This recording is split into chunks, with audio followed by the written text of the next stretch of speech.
taxpayers' money should be used for good and we should see the benefits of that. And so when companies are doing the wrong thing by working people, when they're not properly consulting or engaging or recognising the rights for workers to have good, secure jobs with fair pay, then we think these must be conditions that are attached to any deal and any government support that's given. That doesn't just apply to Amazon, that applies to every company, because we want to see public good, and public money should be spent for public good.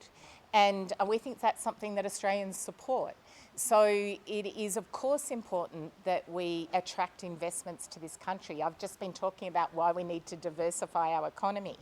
But we can't just do that with no strings attached. We've got to do that in a way that recognises the benefits need to be fairly shared.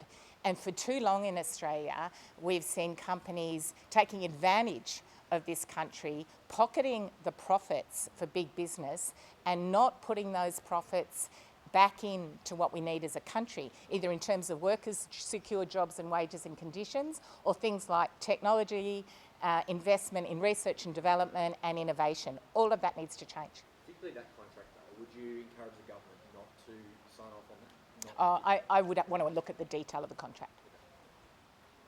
Just on the roundtable coming up, the last time we had a new Labor government and the Jobs and Skills Summit, there was a bit of tension among the deals that were made. It was a bit of it's a new experience to have to manage that. Are you at all concerned that this roundtable will be a similar situation? You hope that this will be a more streamlined process and so on? Well, we want this roundtable to make a difference. So we go in with good faith. We go in open to listening to the ideas of others, but with strong views about what is in the interest of working people. And I've noticed some of the reaction from some of the business communities from us talking in the last few weeks about the importance of lifting the skills and capacity of Australian managers. Well, that surprises me, that reaction, because you'd think everyone would think that's a great idea. Do we only want to lift the skills of workers that are working on the factory floor or working in a hospital? Do we not see the need to lift the skills and capacity of managers and why that's not good for productivity as well? So it surprises me, the reaction, as if this is some strange idea. We know, and this is not the view of the ACT or the union movement, it's the view of the Productivity Commission, it's the view of Harvard, it's the view of Stanford, it's the view of CEDA, that Australia falls behind in terms of Australia's managers' capacity and skills. So of course we're going to talk about that. Of course we're going to talk about AI. You've heard today about the risk to workers of AI if it's done in a way where it's done to workers instead of with workers. It's not that we're opposed to the use of new technology and artificial intelligence. We just want to make sure it's done in a way where workers are part of it, where it's not used to just replace workers. It should be part of skilling workers up, making changes that are good for the jobs that they do as well as good for the economy, and taking into account the very real risk, not just to workers, but of the community.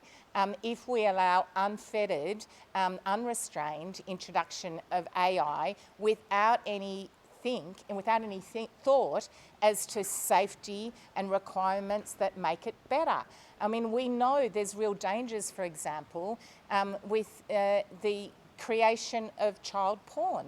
Now, nobody in the country would think it's a wrong idea to actually think about, well, how are we going to regulate that with AI? Of course we should regulate it. So we want to talk to people about what's a fair way of regulating AI, where workers are part of creating the jobs of the future and not just victims of them. I don't know if there's anyone here from the CPSU, but about work from home.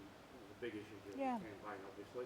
But Blair Conley's the head of the health department. He's been around a long time. He's probably one of the most experienced manuals. He told a government services summit yesterday. He's got a 22% rate of his department turns up at the office. And he said, I worry about short-term productivity, but I really worry about where we're going to be in 5 years' time if we have the kind of level of work from home we have at the moment. And he went on to express concerns about personal development, professional development, basically the ability of his department to function with so few people actually in the office. And he said, I'm not advocating the old days, everyone back 5 days a week, but we need a bit of a rebalance. Do you think now the heat and fire's gone out of the election campaign, maybe we do need to reconsider public sector award? Yeah, look, I'll make a general comment and then Mel may want to comment. She's the Secretary of the CPSU. A general comment is we just had an election where this was a pretty big issue, and you heard loud and clear from the community about why having more flexible work arrangements, including working from home, is good for productivity. It's actually good for one of the things I was just talking about, which is women's workforce participation. If we don't recognise the need to balance our lives and our work and do it in a way that sees people as human with needs that need to be taken into account, as well as, of course, delivering what's necessary for the organisations, departments or businesses they work for, then we'll get it wrong. And one of the things that is important with working from home is that it's done in a negotiated way. And that's why we have collective agreements that set in place what's a fair approach to this. And they vary. They vary across the public sector and the private sector. And we know there's plenty of jobs in Australia, the majority actually, that can't be done from home. And we appreciate the work, and I've got firefighters with me here today and nurses and others, of course, who every day need to turn up because that's the nature of their jobs. But for people whose jobs can be done working from home arrangements, then you can negotiate a fair approach to it, and it's good. It's good for productivity. Those studies have proved time and time again you see productivity improvements out of balanced and flexible work. And the issues that they're raising, they're issues that can be discussed and worked through. If you do it in a cooperative way, if you consult workers properly and you negotiate agreements, then you'll get the outcomes you need. But Mel, you might want to add to that. Thanks. Working from home has proven to be very productive across the APS and elsewhere, and it's not the union saying that. Studies across various industries and specifically into the public sector have shown that. The reality of working from home in the public service is it is a negotiated arrangement, and the vast majority of employees who can work from home are doing it in a hybrid capacity. What that has meant is that we have seen increased participation of women working full-time. We now have the highest rates of women who are working full-time, and our members tell us, workers tell us, that working from home is a huge contributor to those decisions that they've made. But it also helps people with disability or caring responsibilities take on a job in the public service or increase their hours. And it's opened up opportunities for public sector jobs beyond capital cities to regional and remote areas, and we think these are the kind of things about improving workplace participation that should be on the table at the economic reform roundtable that's coming up. Well, just what the Secretary suggested is the pendulum has swung too far, and it's actually now coming at the possibility of the department actually fulfilling roles. But he talked about the ability actually to perform basic tasks. He said the next generation of workers have no social or work connections with their colleagues. Conflict management is becoming impossible. Dispute resolution, mentoring, training, personal and professional development is becoming harder and harder and harder because people have no relationship with their colleagues. And he's asking just for a bit of a rebalance, not The way the arrangements work in the public sector, it is negotiated with your manager. There aren't guaranteed rights about working from home, and very, very few employees actually work from home full time. The overwhelming majority of people who access this flexible work right are in the office part of the time and at home part of the time. And I think that the studies show that it has been productive, and some of how we manage employees and the managerial skills of that's relevant. If you're based in Canberra and managing a national team, that's relevant today, regardless of how people are working. So we think the evidence is in. There is really strong support, not just from public sector workers, but from the community on this. In some areas, we may need to lift capacity about how we manage staff, but the evidence shows that that's possible. Thanks. Thanks, Mel. We good? Thanks very much, everybody. Appreciate it.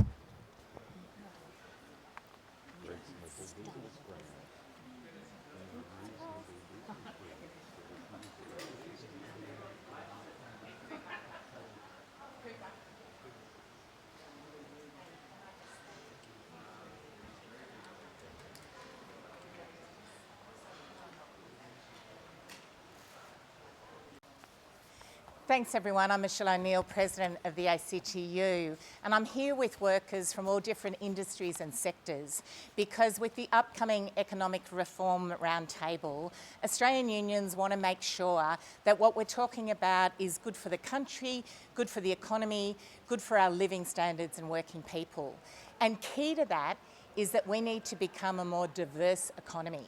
What we know is that Australia is ranked 105th in the diverse economies in the world. Now that's a really low ranking. It's actually below Botswana and Panama. And this is holding back Australia. And when I talk about us not being diverse, it's partly because we've been a country that has been over-reliant on digging and shipping our natural resources, not taking the opportunity to be able to add value here in Australia and become a more complex, diverse, transformed economy. But it's also the case that we haven't taken advantage of the natural resources we have and the opportunity we have with the rapid change needed for a fast and fair energy transition. We need to make sure that in the move to renewable energies, that we do it in a way where we make projects get faster to yes and faster to no, and that we make sure that communities and workers benefit from those projects. So it's not about saying that there's no requirements, but saying we've got to stop overlapping and complex requirements that slow up decisions. Those decisions, as I say, it might be a faster yes or a faster no, but they need to be done in a way where they recognise the importance of getting a decision made and having the input and support of workers in the communities they're happening in. The other thing we know about why our economy is not diverse is that we have really low rates of women's workforce participation compared to other similar economies, and we also have a really highly gender segmented workforce compared to other OECD countries. So this is not good for productivity, and a critical issue in terms of being able to increase women's workforce participation and break down those barriers where we have jobs that are seen as men's jobs and jobs that are seen as women's jobs, is making sure that we introduce free, universal, acceptable, good quality early childhood education and care. Childcare is critical. Having access to childcare, make it free and universal, will improve productivity. It will increase women's workforce participation and of course is good for children and education and the skills of the future as well. One of the things as to why we're like this as a country is that we've seen a real drop-off in companies' investment. They've been making record profits, but big businesses haven't been investing back in to the things that are going to drive productivity growth. I'm talking about capital, technology, skills, research and development, and innovation. We need to drive, turbocharge our investment in these areas. And that's why manufacturing is key to this. Because when you look around the world, those countries that have the highest level of diversity, of research and development and innovation, of things that are really making a difference, are countries that have dynamic, growing, advanced manufacturing. We can be that too. And in fact, the Future Made in Australia, announcements from the government, the commitments to net zero, and the opportunities we have are great. They're opportunities to create good quality jobs. They're opportunities to make sure we don't make the mistakes of the past and just rip out our resources and send them offshore without valuing them, adding value to them here in Australia.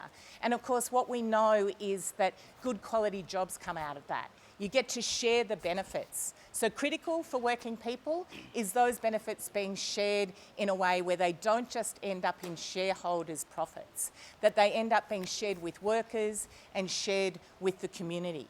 So these are some of the areas that we're going to be putting forward in the upcoming Economic Roundtable. We're talking to workers, talking to our members, talking to people in the community about what matters. And we'll be going to be putting forward strongly at the roundtable the things that are needed to make Australia a better country in terms of what we make, who makes it, and who shares the benefits. That's what this is about.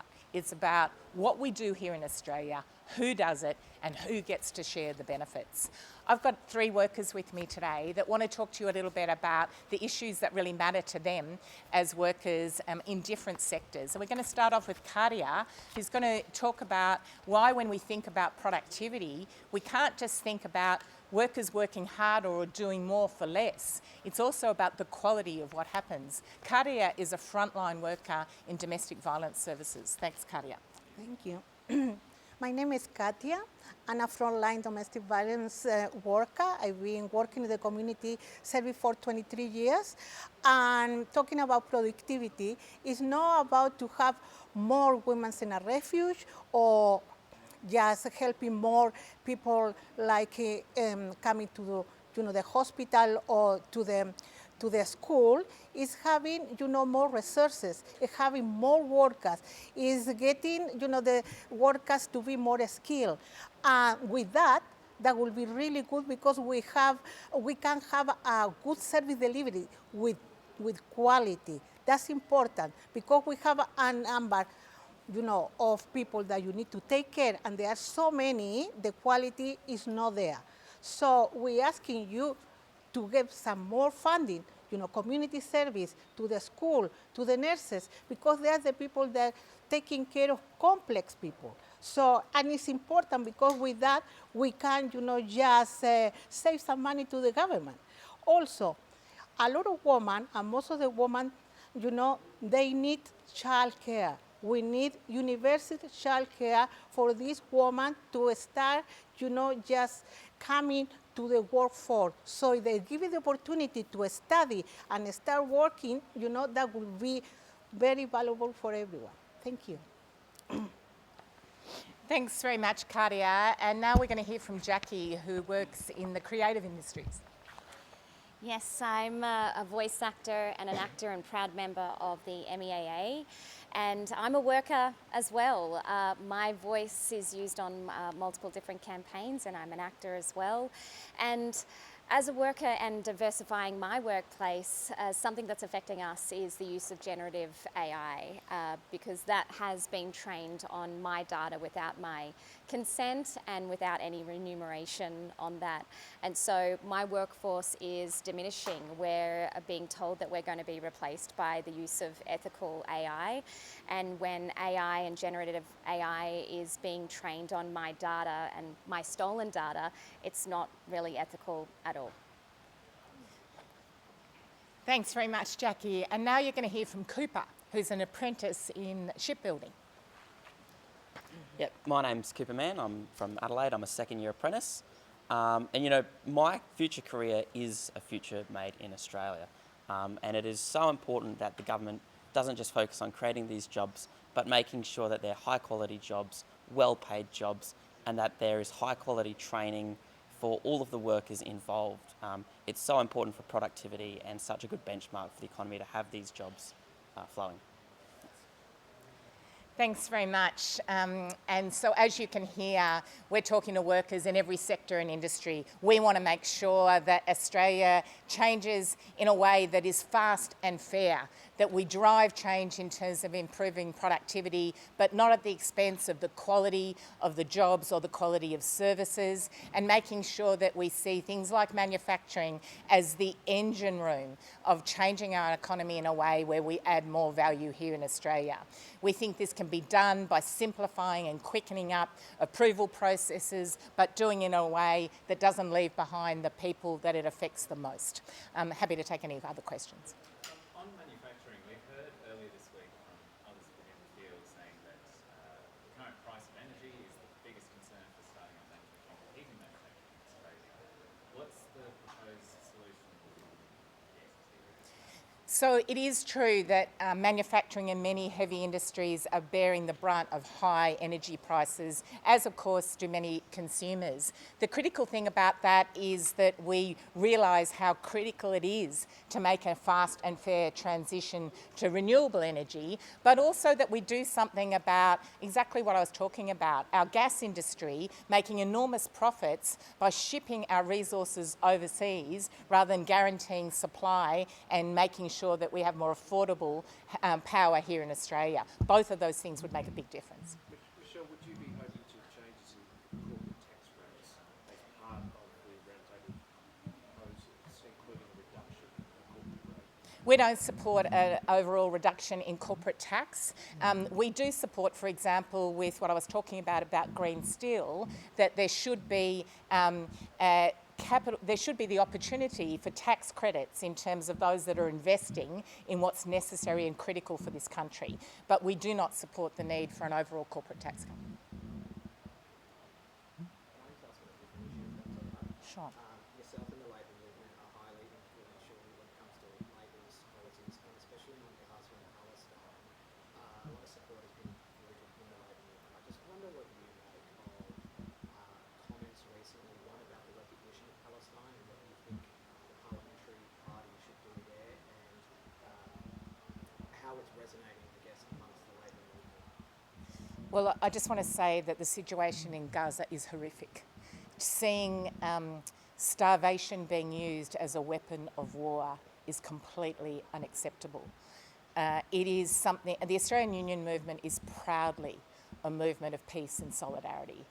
And so we, since the time of, well, for many, many years, have supported a two-state solution for Palestine and Israel. But since October 7, we've also made 4 different statements coming out and condemning what happened on October 7 and calling for the release of hostages, but also condemning Israel for what they have done in terms of waging war on the innocent people of Palestine. So this must end. It must end now. There's 4 things that we think are critical to this. We, of course, urgently support the need for a full humanitarian response to what's happening with food shortages and people's needs to eat and have water in Palestine. That must be opened up to the United Nations and to non-government organisations to deliver, and that must happen today. We need to absolutely increase pressure on Israel about this. And so we support that there should be increased targeted sanctions. The Australian government has already introduced targeted sanctions, but we think more are needed.